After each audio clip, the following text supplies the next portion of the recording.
You've got a writing spotlight up this week where you discuss the NFL mistake of one player away. And how often have we seen that theme with teams, particularly in the NBA and NFL, where like there's just that one piece that they're missing. You highlight the New York Jets specifically, who are coming off yet another losing season. The last time we saw the New York Jets, Michael, they closed the year on a 6-game losing streak. Robert Saleh entering another year here, but it's not Zach Wilson at quarterback. It's Aaron Rodgers. So are they one player away? How do you feel?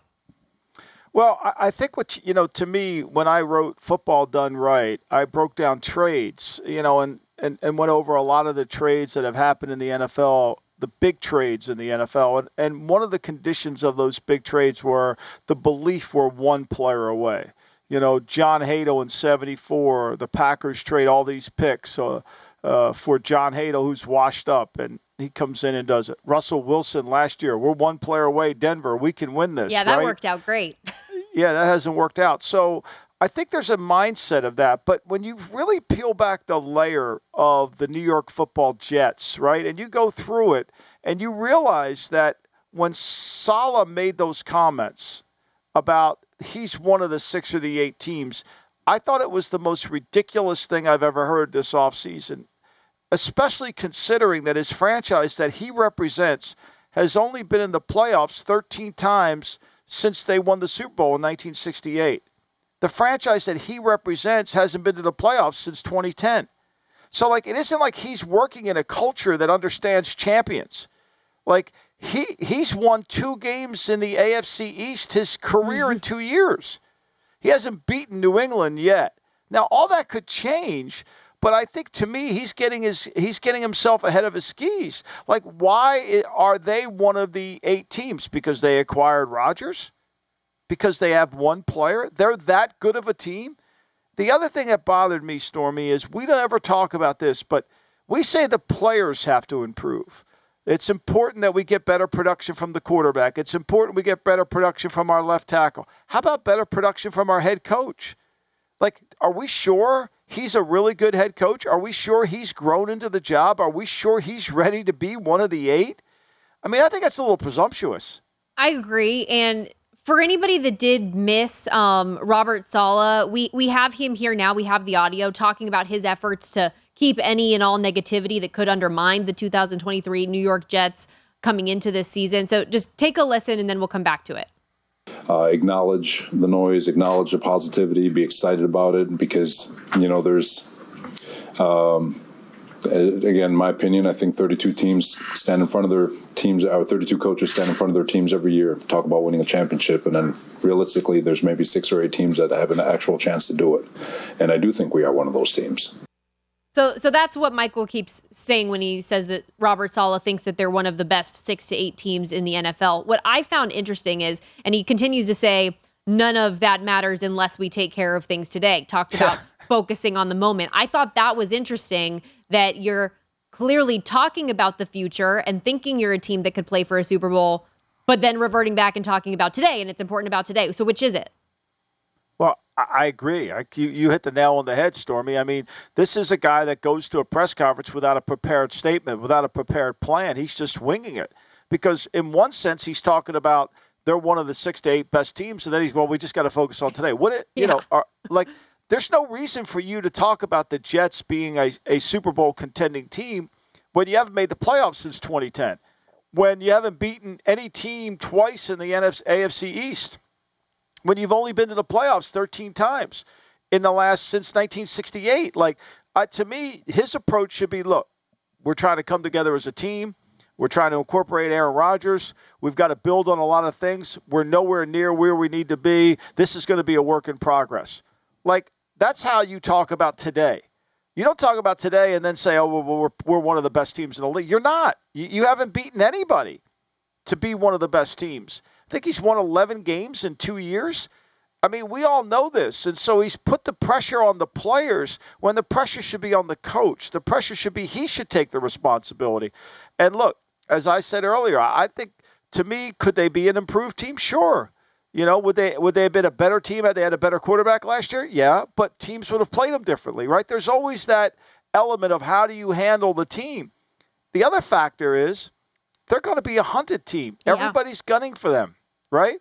Like, nobody's taken the Jets lightly. They're on national TV 5 times. I think that's a great point, Michael, because this is a team that, as you just referenced, like, it's not like they've had winning seasons the last handful of years. It's not like they've been a playoff team in over a decade. And yet they go from being the hunter to the hunted, which is a completely different mindset. And it's not like they have an easy schedule ahead of them. It's the 6th or 7th hardest, according to opponent win total this year. The division ain't easy. Hell, they open the season on Monday Night Football. You talk about those primetime games against a division rival in the Buffalo Bills. They get the Bills, Dallas, New England, the Chiefs on Sunday Night Football out the gates in week 4, Denver, who's expected to be better this year with Sean Payton, Philly before the like all that before the bye week. It's not going to be easy for the Jets in that role. And I like that you use that word, though, that they're the hunted now. It's a different mindset despite having not proven anything. And Aaron Rodgers, despite having multiple MVPs the last handful of years, hasn't proven that he could get his team over the hump, even in that case, when it comes to a Super Bowl. Even playing home. I mean, the last 2 playoff games, Rodgers has lost at home. I mean, think about that, right? And so, like, there's so much that you really don't understand. And it's your job as a head coach to teach the team how to be a champion. It's not your job as a head coach to assume they understand how to be a champion. Like, becoming a champion is an evolution. It takes time. It takes day after day after day. It doesn't take, we're there already. See, subliminally to the players, you get the sense, oh, we're there. Oh, and now here's what happens. Well, everybody just looks to Aaron to make a play. Well, we got Aaron, we're going to win, right? We got Aaron, we're going to win. Well, that's not really how it goes. When the great Michael Jordan was first in Chicago, they had the great player, but until they really developed the triangle offense around everybody, did they become a championship team. And Michael embraced it, and Michael was able to formulate his game through that team. So I think, to me, one of the things that really affects teams is the ability of the leader to lead. And I just see Saleh as a guy that doesn't understand leadership. Like, I appreciate a head coach having confidence in his team, but I think there's a different way to present it than in a press conference coming off of a 7-10 season saying that you are one of the 6 to 8 best teams in the NFL, in your opinion. And granted, the odds do indicate that, with the way that they are placed as an 18-1 shot to win this year's Super Bowl. But a lot of that's just due to like liability and bettors getting ahead of a number when they thought that Aaron Rodgers was going to be coming to New York in the first place. So just a lot of food for thought, I think, when it comes with this New York Jets team. And yeah, there is a lot of reason for optimism for this squad. I don't want this whole segment to be saying that, oh, the Jets are going to suck this year.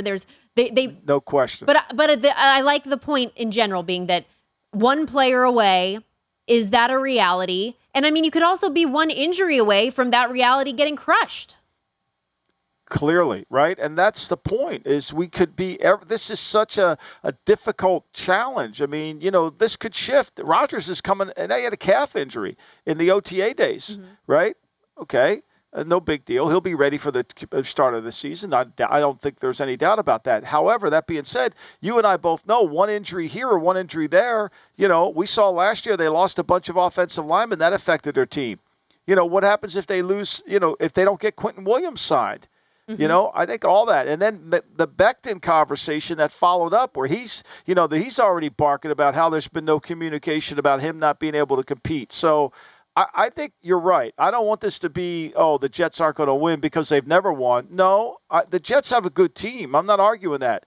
But the Jets have to be taught how to be a great team. I think that's the job of the head coach. Right. And to your point about a culture that understands champions, that has to be built internally. And they just haven't had that yet. So we'll see what type of a culture they really have going into that building. And if Aaron Rodgers can help cultivate that. And the offense, there's a lot of reasons for optimism with the talent that they have. And, of course, with Aaron Rodgers re-hooking up with Nathaniel Hackett and being able to distribute that information. He said he's happier than ever. He said it's been a dream month so far since he's joined the New York Jets. So we'll see if they can continue to live on Cloud 9.